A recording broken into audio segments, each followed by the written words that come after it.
안녕하세요. 공부의 서남주자입니다. 오늘은 우리가 알고 있는 메이지 유신의 상식을 완전히 뒤집는 이야기를 해보겠습니다. 코지마 츠요시의 저서 유학과 메이지 유신을 바탕으로 일본 근대화의 진짜 뿌리를 추적합니다. 일서구화라는 표면 아래 숨겨진 동양 철학의 뿌리, 눈에 보이는 것이 전부라고 믿으십니까? 우리는 흔히 메이지 유신을 낡은 아시아의 허물을 벗고 서구에 세련된 양장을 입은 사건이라 배웁니다. 서양 문물을 받아들여 근대화에 성공한 이야기, 그게 우리가 아는 메이지 유신입니다. 하지만 수면 아래에는 거대한 빙산이 숨겨져 있습니다. 서구화라는 겉모습을 강력하게 받치고 있던 것은 다름 아닌 수백 년간 축적된 동양의 유교적 토양이었습니다. 메이지 유신은 서구 자유주의의 승리가 아니었습니다. 유교적 이상주의가 터뜨린 내부로부터의 혁명이었습니다. 2. 여러분의 역사적 상식이 오늘 완전히 뒤집어질지도 모릅니다. 흔히 일본의 근대화는 서양의 것을 그대로 베낀 것이라 생각하고 있습니다. 하지만 최근 학계의 연구는 전혀 다른 곳을 가리킵니다. 훌륭한 학교 제도, 치열한 정치적 토론 문화, 구체제를 무너뜨린 혁명의 뜨거운 동력, 이 모든 것이 서양이 아니라 에도 시대의 유교에서 싹텄다는 사실입니다. 메이지 유신 이전에 이미 일본에는 서구 학문을 잘 흡수할 수 있는 지적 토양이 깔려 있었기 때문입니다. 3. 혁명의 두 가지 엔진, 주자학 대 양명학. 아무리 최신 소프트웨어가 있어도 컴퓨터 본체가 낡았다면 실행이 될까요? 메이지 유신이라는 거대한 기계에는 두 개의 심장이 있었습니다. 주자학은 이성과 질서, 합리적 통치 능력을 키워주는 고성능의 하드웨어였습니다. 에도 막부의 관료들이 수백 년간 쌓아온 행정 능력은 그 뿌리가 주자학이었습니다. 양명학은 달랐습니다. 마음의 양심이 곧 진리라는 이 사상은 내면의 목소리에 따라 즉각 행동하게 만드는 뜨거운 소프트웨어였습니다. 요시다 쇼인, 사이고 다카모리 등 체제를 뒤엎으려 했던 이들의 마음속에는 양명학의 불꽃이 타올랐습니다. 양명학의 거친 스파크가 혁명의 불길을 댕겼고 주자학의 치밀한 구조가 그 불길을 근대 국가로 제어했습니다. 뜨거운 행동과 차가운 질서, 역사는 늘 이 둘이 부딪힐 때 폭발합니다.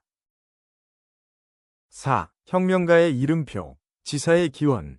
평범한 청년들은 어째서 자기 목숨을 던지면서까지 세상을 바꾸려 했을까요?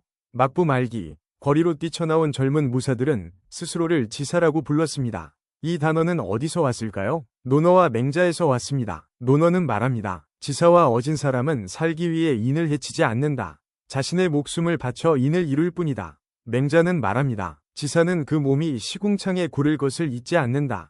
대위를 위해 자신의 시체가 시궁창에 버려지더라도 뜻을 잃지 않겠다는 처절한 선언.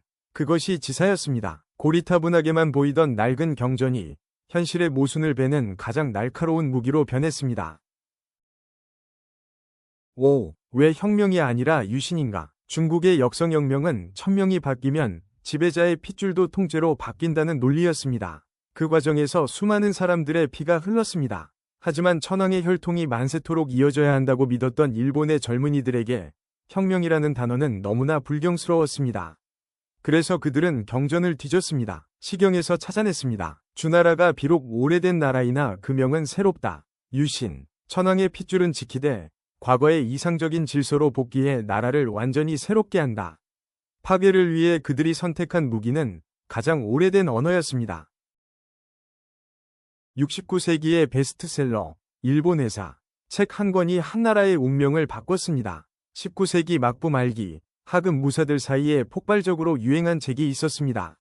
라이 사뇨가 쓴 역사서 일본 회사였습니다. 미쓰비시 창업자도 이 책을 스승에게 배웠습니다. 이 책의 핵심 논리는 단순했습니다. 고대에는 천황이 평화롭게 다스렸는데 무사인 쇼군이 그 권력을 강제로 빼앗아갔다. 이 책을 덮은 순간 막부를 무너뜨리는 것은 반역이 아니었습니다. 천황에게 권력을 돌려주는 벅찬 정의가 되었습니다. 7. 메이지 정책의 에도 프로토타입, 오카야마 버니 실험. 세상을 뒤엎은 혁명 정책이 실은 200년 전이 리허설이었습니다. 17세기 오카야마 버니 영주 이케다 미스마사는 파격적인 결정을 내립니다. 사찰에서 신분을 증명하던 제도를 폐지했습니다. 유교식 묘지를 조성했습니다. 신도와 유교를 결합했습니다. 당시로서는 전례 없는 실험이었습니다. 200년이 흐른 뒤 메이지 정부가 단행한 신불분리 정책을 보십시오. 놀라울 정도로 닮아 있습니다. 메이지 유신의 근대적 종교 정책은 서양의 번뜩이는 아이디어가 아니었습니다. 에도시대 유교 통치술의 창고에서 꺼내온 무기였던 것입니다. 8. 만들어진 전통, 신도의 유교화. 우리가 굳게 믿는 전통이 누군가에 의해 정교하게 조립된 것이라면요? 에도시대 이전 일본은 철저히 불교가 지배하던 나라였습니다. 그런데 유학자들은 일본 고유의 신앙인 신도를 유교의 예, 개념으로 포장하기 시작했습니다. 신도의 조상 숭배와 유교의 효는 놀라울 만큼 닮아 있었습니다. 메이지 정부가 수립한 국가 신도는 고대 종교의 부활이 아니었습니다. 유교의 국가 통치 논리를 신화라는 화려한 포장지로 덮어씌운 정치적 도구였습니다. 권력은 자신을 신성하게 만들기 위해 새로운 전통을 발명합니다. 그리고 그 전통이 수백 년이 지나면 처음부터 있었던 것처럼 착각하기 시작합니다. 9. 미토학의 아이러니. 쇼군의 친척이 쇼군을 죽이다. 평생을 바쳐 쌓아 올린 철옹성을 자기 손으로 허무는 기분이 어떨까요? 도쿠가와 미스쿠니는 막부 최고 권력자의 친척이었습니다. 그는 가문을 빛내려 대일본사라는 거대한 역사서 편찬을 주도합니다. 철저한 주자학의 대의명분론으로 쓰인 이 책은 단 하나의 결론을 향해 달렸습니다. 오직 천황만이 유일한 정통 군주다. 가문을 지키려던 역사 편찬이 훗날 들이닥칠 혁명가들에게 쇼군을 무너뜨릴 완벽한 논리를 쥐어준 셈이 되었습니다. 자신이 만든 논리에 자신이 무너졌습니다. 10. 충성의 비극, 아이즈와 보신전쟁. 당신의 양심과 당신이 속한 조직이 충돌한다면 어디에 충성하시겠습니까? 보신전쟁은 단순한 개혁 대 보수의 싸움이 아니었습니다. 유교적 충성을 다르게 해석한 두 세력의 잔혹한 대전이었습니다. 막부편에 선 아이즈 버니 무사들은 주자학의 가르침에 따라 직속 주군에 대한 절대적 위리를 지켰습니다. 주군이 옳든 그르든 끝까지 함께하는 것이 충이라 믿었습니다. 반면 유신군은 천황에 대한 충성이 다른 모든 충성보다 앞선다고 했습니다. 같은 유교였지만 충성의 대상이 달랐습니다. 가장 참혹한 전쟁은 이처럼 두 개의 정의가 서로를 향해 칼을 드는 순간에 일어났습니다. 11. 존왕양이. 중국에서 수입된 민족주의. 서양을 이기기 위해 가장 중국적인 이론을 무기로 삼는다는 역설. 막부 말기를 뒤흔든 천황을 높이고 오랑캐를 물리치자는 이 사상은 놀랍게도 일본 고유의 것이 아니었습니다. 중국 고전인 춘추에서 나온 개념이었습니다. 원래는 중원을 지키려 했던 한족 중심의 정치 이론이었습니다. 요시다 쇼이는 이것을 가져다가 완전히 다른 맥락에 활용했습니다. 장군이 아닌 천황이 진정한 왕이며 유교를 모르는 서양인을 배척해야 한다는 논리로 변용했습니다. 12. 이상과 현실의 충돌. 사이고 대 오쿠보. 낡은 집을 때려 부수는 사람과 새 집을 짓는 사람이 같을 수 있을까요? 사이고 다카모리는 양명하게 맹렬한 불꽃으로 구체제를 무자비하게 박살낸 혁명가였습니다. 그는 뜨겁게 행동했습니다. 그런데 파괴가 끝난 폐허 위에서 냉철한 관료 시스템을 지어 올린 것은 오쿠보 도시미치였습니다. 차가운 이성으로 헌법을 설계하고 제도를 정비하고 근대 국가의 골격을 세웠습니다. 그러자 역설이 찾아왔습니다. 부수는 자였던 사이고는 자신이 세운 국가에 반란을 일으키며 산화해버리고 말았습니다. 진짜 혁명은 뜨거운 심장으로 기존의 제도를 부수고 나서 차가운 머리로 도면을 펼칠 때 비로소 완성됩니다. 그 두 가지를 한 사람이 동시에 가질 수는 없는 것인지도 모릅니다. 13. 만세일계의 신화와 유교적 기원. 자기 정체성을 증명하기 위해 남의 기준을 끌어다 쓴다는 것이 어떤 의미인지 생각해 보신 적 있습니까? 일본은 혈통이 끊기지 않은 만세일계의 나라라고 자랑했습니다. 그런데 이 만세일계라는 개념이 어디서 왔는지 아십니까? 진시황이 자신의 제국이 자손 대대로 이어지길 원했던 구상에서 나왔습니다. 그리고 메이지라는 연호는 주역 설계전에서 추출한 구절이었습니다. 일본 국학이 주장한 독자성은 실제로 철저히 유교적인 언어로 구축되어 있었습니다. 일본의 것처럼 보이지만 뿌리를 파고들어 보면 중국 고전에 닿는 아이러니입니다.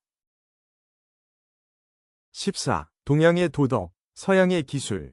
구형 스마트폰에 최신 앱을 깐다고 그 스마트폰이 최신형이 될까요? 메이지 유신을 흔히 탈아입고, 즉 아시아를 벗어나 유럽으로 들어간 것이라 말합니다.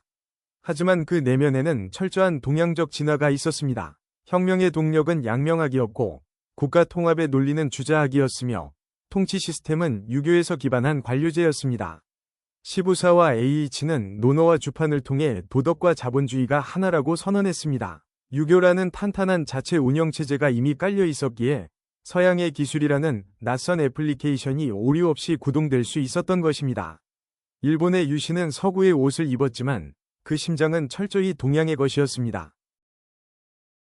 15. 역사의 깊이를 읽는 눈. 우리는 아직도 서양의 잣대로만 세상을 보는 경향이 있습니다. 민주주의, 자본주의, 근대화 모두 서양에서 온 기준으로 역사를 측정합니다. 하지만 유교라는 수백 년의 굵은 뿌리를 걷어내고서는 메이지 유신은 결코 온전히 설명할 수 없습니다.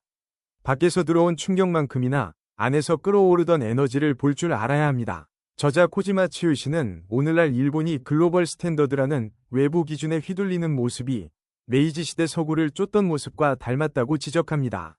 메이지 유신의 진정한 힘은 언제나 내부에서 축적된 것입니다. 우리가 당연하다고 믿어온 잣대를 거둘 때 비로소 역사의 진짜 깊이가 우리를 마주볼 것입니다. 지금까지 코지마 치요시의 유학과 메이지 유신을 살펴보았습니다. 오랜 시간 시청해주셔서 감사합니다.